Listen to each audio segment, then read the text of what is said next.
Hello friends, स्वागत है आपका ब्राइट फ्यूचर क्लासेस में। दोस्तों, आज की इस वीडियो में हम लोग पढ़ने वाले हैं हिंदी की प्रमुख रचनाएं एवं रचनाकार। अगर बात करते हैं हिंदी की, तो जिन प्रतियोगी परीक्षाओं में हिंदी पूछी जाती है उसमें इस टॉपिक से कम 2 क्वेश्चन प्रमुख रूप से पूछे जाते हैं। तो आज के इस वीडियो में हम लोग हिंदी की रचनाओं के बारे में बात करेंगे, जो कि गद्य और पद्य दोनों की चर्चा हम करेंगे इसमें। तो चलिए शुरू करते हैं। सबसे पहले बात आ जाती है हिंदी के प्रमुख कवि या कहीं हिंदी के प्रथम कवि, जो कि क्वेश्चन कई बार पूछा भी गया है एग्जाम में।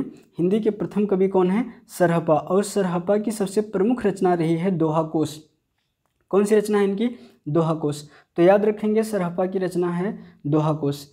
अगला आ जाता है बीसल देव रासो। ये रासो साहित्य की रचनाएं हुआ करती थी एक समय, जब जो है राजाओं के दरबारी कवि जो हुआ करते थे वो उन राजाओं की शौर्य गाथाओं पर जो है अपनी रचनाएं किया करते थे जिनके दरबार में वो रहा करते थे। तो उसी श्रेणी में बीसल देव रासो आ जाता है। नरपति नाहला जो बीसल देव राजा के दरबार में रहा करते थे और उनकी शौर्य गाथा पर इन्होंने यह रचना की है बीसल देव रासो की। इसी प्रकार से अगर बात करें जगनिक की, तो जगनिक जी ने भी प्रमाल रासो लिखा है, जो महोबा के राजा आल्हा और उदल हुआ करते थे, जिनका जो असली नाम था वो परमाल था, राजा परमाल। उनके दरबार में रहा करते थे और उनकी शौर्य गाथाओं पर इन्होंने एक रचना की है जिसका नाम है परमाल रासो। इसी तरह से जो है पृथ्वीराज के दरबार में रहा करते थे चंद बरदाई, और उन्होंने लिखा है पृथ्वीराज रासो, जिसमें जो है पृथ्वीराज की शौर्य गाथाओं का वर्णन किया गया है। चलिए आगे बात करते हैं। आगे है कबीरदास, जो कि भक्ति काल से संबंध रखते हैं। और कबीरदास जी की जो प्रमुख रचनाएं रही हैं वो हैं बीजक, साखी, शबद और रमैनी।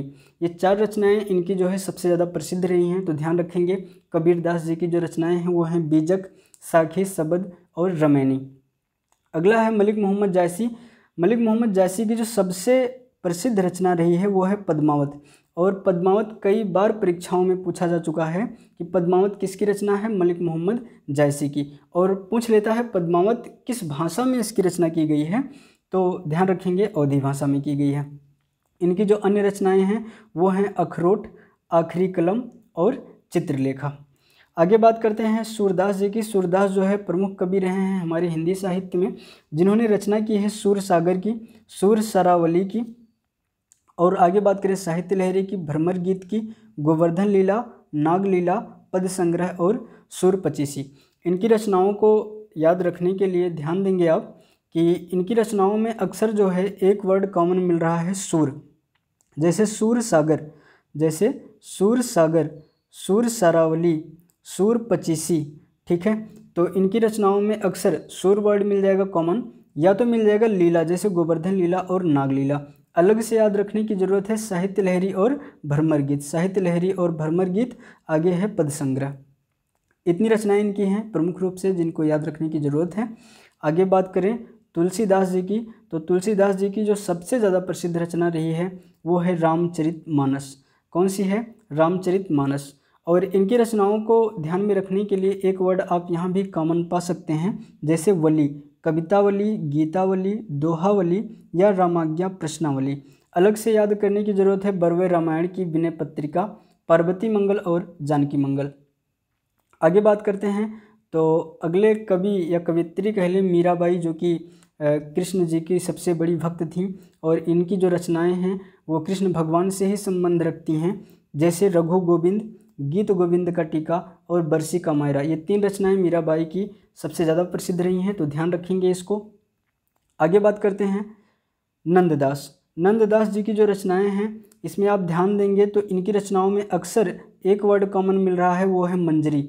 जैसे रस मंजरी, अनेकार्थी मंजरी, बिरहा मंजरी, रूप मंजरी। और अलग से याद करने की ज़रूरत है सुदामा चरित। सुदामा चरित किसकी रचना है? नंददास की। ठीक है, आगे जो कवि हैं हमारे वो हैं केशवदास। और केशवदास की सबसे महत्वपूर्ण रचना कवि प्रिया और रसिक प्रिया, ये 2 रचनाएं कई बार एग्जाम में पूछे गए हैं। तो कवि प्रिया और रसिक प्रिया किसकी रचना हो गई? केशवदास की। इनकी जो अन्य रचनाएं हैं वो हैं रामचंद्रिका, रतन बावनी और विज्ञान गीता। अगले जो कवि हैं हमारे वो हैं चिंतामणि। चिंतामणि जी के बारे में बात करें, इनकी 2 रचनाएं प्रमुख सबसे ज़्यादा फेमस रही हैं, प्रसिद्ध रही हैं। जैसे कवि कुल कल्पतरु, और श्रृंगार मंजरी। श्रृंगार मंजरी से आप ध्यान देंगे अक्सर ये जो मंजरी वर्ड है ये कॉमन मिल रहा था नंददास जी की रचनाओं में। नंददास जी की रचनाओं में मंजरी वर्ड कॉमन मिल रहा था, लेकिन अगर बात श्रृंगार मंजरी की करें तो वो चिंतामणि जी की रचना हो जाती है। इनकी एक और अन्य रचना है जो बहुत प्रसिद्ध है, वो है काव्य प्रकाश। ठीक है, आगे बात करते हैं। अगले कवि हैं हमारे घनानंद जी, और घनानंद जी की जो प्रमुख रचनाएं रही हैं वो हैं विरह लीला और सुजान सागर। पद्माकर जी की अगर बात करें, इनकी दो रचनाएं ज़्यादा महत्वपूर्ण रही हैं, गंगा लहरी और काल पचीसी। सूरदास जी की पचीसी थी सूर पचीसी, और पद्माकर जी की एक रचना है काल पचीसी। अगले कवि या लेखक की बात करें, सबसे ज़्यादा महत्वपूर्ण हमारे लिए भारतेंदु हरिश्चंद्र, जिन्होंने नाटक भी लिखे हैं, उपन्यास भी लिखे हैं, कई पत्रिकाओं का संपादन भी इन्होंने किया है। इनकी जो प्रमुख रूप से रचनाएं रही हैं वो हैं अंधेर नगरी, भारत दुर्दशा, मुद्रा राक्षस और विजय पताका। ये रचनाएं इनकी सबसे ज़्यादा महत्वपूर्ण रही हैं, तो ध्यान रखेंगे भारतेंदु हरिश्चंद्र की जो रचनाएं हैं अंधेर नगरी, भारत दुर्दशा, मुद्रा राक्षस और विजय पताका। अगले कवि हैं हमारे पास अयोध्या सिंह उपाध्याय हरियोध, जिनकी दो रचनाएं सबसे ज़्यादा महत्वपूर्ण हो जाएंगी परीक्षा की दृष्टि से देखा जाए तो वैदेही वनवास और रसकलश। आगे मैथिली शरण गुप्त की सबसे महत्वपूर्ण रचना साकेत, नहुस और भरत भारती। ये कई बार एग्जाम में पूछे जा चुके हैं, तो ध्यान रखेंगे मैथिली शरण गुप्त जी की जो रचनाएं हैं कौन कौन सी हैं, भारत भारती, साकेत, पंचवटी, यशोधरा, नहुस और भारत भारती। यहाँ दो बार रिपीट हो गया है, तो ध्यान रखेंगे। ठीक है, आगे है रामधारी सिंह दिनकर। सबसे ज़्यादा महत्वपूर्ण इनकी जो रचना रही है वो है उर्वशी और कुरुक्षेत्र। ये भी कई बार एग्जाम में पूछा जा चुका है। इनकी जो अन्य रचनाएं हैं उसको ध्यान रखेंगे। अन्य रचनाओं में इनकी परशुराम की प्रतीक्षा, इतिहास के आंसू, द्वंद्व गीत, संस्कृति के चारुपध्याय और अर्धनारीश्वर। ठीक है, आगे बात करते हैं। आगे जो कवि हैं हमारे जयशंकर प्रसाद, सबसे ज़्यादा प्रसिद्ध कवि और बहुत ज़्यादा महत्वपूर्ण होते हैं हमारे लिए। इन्होंने भी एक उर्वशी की रचना की थी। ध्यान रखेंगे, एक उर्वशी की रचना जो है रामधारी सिंह दिनकर जी ने की थी, और एक उर्वशी की रचना जयशंकर प्रसाद जी ने भी की है। तो इनकी प्रमुख रचनाएं हो जाती हैं कामायनी, उर्वशी, लहर, आंसू, झरना, चंद्रगुप्त, अजातशत्रु, ध्रुव स्वामिनी और तितली। ये इनकी प्रमुख रचनाएं हैं। ठीक है, और अगले कवि हैं हमारे सूर्यकांत त्रिपाठी निराला जी। ये बहुत ज़्यादा प्रसिद्ध कवि रहे हैं हिंदी साहित्य में देखा जाए, और इनकी प्रमुख रचनाएं जो रही हैं, एक रचना इन्होंने की थी कुकुरमुत्ता जो नाटक विधा की है, एक है गीतिका और राम की शक्ति पूजा। ये भी एग्जाम में 2-3 बार पूछा जा चुका है, राम की शक्ति पूजा। तो किसकी रचना हो जाती है ये? सूर्यकांत त्रिपाठी निराला जी की।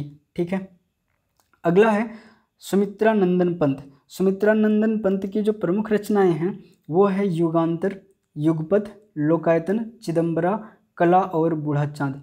इनमें जो सबसे ज़्यादा महत्वपूर्ण रचना है वो है चिदंबरा। तो चिदंबरा को आप ध्यान रखेंगे, बाकी अन्य रचनाओं को भी याद रखेंगे। आगे बात करते हैं माखनलाल चतुर्वेदी की जो प्रमुख रचनाएं हैं वो हैं हिमतरंगिणी, युगचरण और समर्पण। 3 रचनाएं इनकी सबसे ज़्यादा प्रसिद्ध रही हैं, हिमतरंगिणी, युगचरण और समर्पण। बात करते हैं सुभद्रा कुमारी चौहान की बात करें, जिन्होंने लिखा झांसी की रानी इनका सबसे ज़्यादा फेमस रहा है, और जलियांवाला बाग। तो ध्यान रखेंगे इनकी ये जो 2 रचनाएं हैं इतिहास से ही संबंध रखती हैं, जलियांवाला बाग, झांसी की रानी। आगे बात करते हैं सच्चिदानंद हीरानंद वात्स्यायन अज्ञेय, जिनका उपनाम क्या था? अज्ञेय। कितनी नावों में कितनी बार, इनके लिए इन्हें साहित्य का पुरस्कार भी मिल चुका है अज्ञेय जी को। कितनी नावों में कितनी बार, ये इनकी सबसे प्रमुख रचना रही है। अन्य रचनाओं में बात करें आंगन के पार द्वार, हरी घास पर क्षण भर, पूर्वा, चिंता और 4 सप्तक। तो ध्यान रखेंगे इनकी जो प्रमुख रचनाएं हैं। आगे बात करें नरेंद्र शर्मा, इनकी जो प्रमुख रचनाएं हैं वो हैं कर्ण के फूल, प्रवासी के गीत और द्रौपदी। कौन कौन सी रचनाएं हैं? कर्ण फूल, प्रवासी के गीत और द्रौपदी। आगे बात करते हैं भवानी प्रसाद मिश्र। भवानी प्रसाद मिश्र जिन्होंने लिखी गीत फरोश, अंधेरी कविताएं, फसलें और फूल। कौन कौन सी रचना है इनकी? गीत फरोश, अंधेरी कविताएं, फसलें और फूल। अगले कवि हैं गिरजा कुमार माथुर। गिरजा कुमार माथुर जिन्होंने लिखा धूप के धान। इनकी रचना है धूप के धान, शिला पंख चमकीले और पृथ्वी कल्प। कौन सी रचना है? पृथ्वी कल्प। अगले कवि हैं हमारे पास गजानन माधव मुक्तिबोध। कौन से हैं? गजानन माधव मुक्तिबोध, जिनकी एक रचना सबसे ज़्यादा प्रसिद्ध रही है और वो है चांद का मुंह टेढ़ा है। चांद का मुंह टेढ़ा है। चलिए आगे बात करते हैं। अगले हैं धर्मवीर भारती, जिनकी कई रचनाएं बहुत ज़्यादा प्रसिद्ध रही हैं, जैसे आप याद रखेंगे अंधा युग, कनुप्रिया, गुनाहों के देवता और सूरज का सातवां घोड़ा। एक अन्य रचना इनकी है ठंडा लोहा। ठंडा लोहा। तो धर्मवीर भारती जी की कौन कौन सी रचनाएं हो गई? धर्मवीर भारती जी की कौन कौन सी रचनाएं? कनुप्रिया, ठंडा लोहा, अंधा युग, गुनाहों के देवता और सूरज का सातवां घोड़ा। आगे बात करते हैं हरिवंश राय बच्चन। हरिवंश राय बच्चन भी एक प्रसिद्ध कवि रहे हैं, अमिताभ बच्चन जी के पिताजी हैं ये, और इनकी अक्सर जो सबसे ज़्यादा चर्चित रचना है वो है मधुबाला। कौन सी है? मधुबाला। और मधुवड़ से इन्होंने बनाया मधुशाला, मधु कलश। आगे बात करें इनकी जो अन्य रचनाएं हैं वो हैं निशा निमंत्रण, सतरंगी, क्या भूलूं क्या याद करूं, नीड़ का निर्माण फिर फिर। नीड़ का निर्माण फिर फिर, ये किसकी रचना है? हरिवंश राय बच्चन जी की है। आगे बात करते हैं नागार्जुन जी की। नागार्जुन जी की जो सबसे प्रसिद्ध कविता है वो है प्यासी पथराई आँखें, और एक अन्य रचना इनकी याद रखेंगे युगधारा। ठीक है। आगे बात करते हैं केदारनाथ अग्रवाल जी की। केदारनाथ अग्रवाल जिनकी प्रमुख रचना है नींद के बादल, आग का आईना, फूल नहीं रंग बोलते हैं। फूल नहीं रंग बोलते हैं। ठीक है। और आगे दो तीन प्रमुख रचनाएं और हैं, जैसे कि 84 वैष्णव की वार्ता। ये एग्जाम में क्वेश्चन पूछा जा चुका है। 84 वैष्णव की वार्ता, इसके रचयिता कौन हैं? तो ध्यान रखेंगे गोकुलनाथ हैं। एक है रानी केतकी की कहानी। रानी केतकी की कहानी किसने लिखा है? इंसा अल्लाह खान ने लिखा है। ये क्वेश्चन जो है एग्जाम में कई बार रिपीट हुआ है। रानी केतकी की कहानी किसकी रचना है? इंसा अल्लाह खान की। अगली जो है रचनाएं वो ध्यान रखेंगे राजा भोज का सपना, आलसियों का घोड़ा। ये एक जो है राजा हुआ करते थे शिव प्रसाद सितारे हिंद, जिनको जो है हिंदी से बहुत ज़्यादा प्यार था। इन्होंने हिंदी को काफ़ी प्रोत्साहन भी दिया है। तो इनकी रचनाएं प्रमुख रूप से जो हैं राजा भोज का सपना और आलसियों का घोड़ा। ठीक है। आगे बात करते हैं। आगे जो रचनाएं हैं आचार्य रामचंद्र शुक्ल की प्रमुख रचनाएं वो हैं चिंतामणि, चिंतामणि, रसमीमांसा, हिंदी साहित्य का इतिहास। ये रचनाएं किसकी हैं? आचार्य रामचंद्र शुक्ल जी की हैं। ठीक है। आगे आती हैं हिंदी साहित्य की सबसे महत्वपूर्ण और सबसे ज़्यादा प्रसिद्ध महिलाओं की अगर बात करें, महिलाओं में सबसे ज़्यादा प्रसिद्ध कवयित्री हमारी महादेवी वर्मा जी। महादेवी वर्मा जी की जो प्रमुख रचनाएं हैं वो हैं दीपशिखा, दीपशिखा, नीरजा, स्मृति की रेखाएं, पथ के साथी और अतीत के चलचित्र। तो ध्यान रखेंगे इनकी कौन कौन सी रचनाएं हो गई, कौन कौन सी रचनाएं होंगी महादेवी वर्मा जी की? दीपशिखा, नीरजा, स्मृति की रेखाएं, पथ के साथी और अतीत के चलचित्र। आगे बात करते हैं मुंशी प्रेमचंद्र। मुंशी प्रेमचंद्र जी की इनके उपन्यास और कहानी, ये बहुत प्रसिद्ध कहानीकार थे और उपन्यास भी इनके बहुत ज़्यादा प्रसिद्ध हुए, जिनमें प्रमुख रूप से है गबन, गोदान, क्रमभूमि, रंगभूमि और सेवा सदन। ठीक है। तो इतनी रचनाओं को आप ध्यान में रखेंगे, और अगर आप दोबारा वीडियो देख करके याद करेंगे तो अच्छे से याद हो जाएगा। ठीक है। फिर मिलते हैं अगली वीडियो में कोई नया टॉपिक लेकर के। तब तक ध्यान रखिए अपना, खुश रहिए, मस्त रहिए। Bye bye, take care, thank you so much. और अगर वीडियो पसंद आया हो तो वीडियो को लाइक करें, चैनल को शेयर एंड सब्सक्राइब करें। Thank you so much.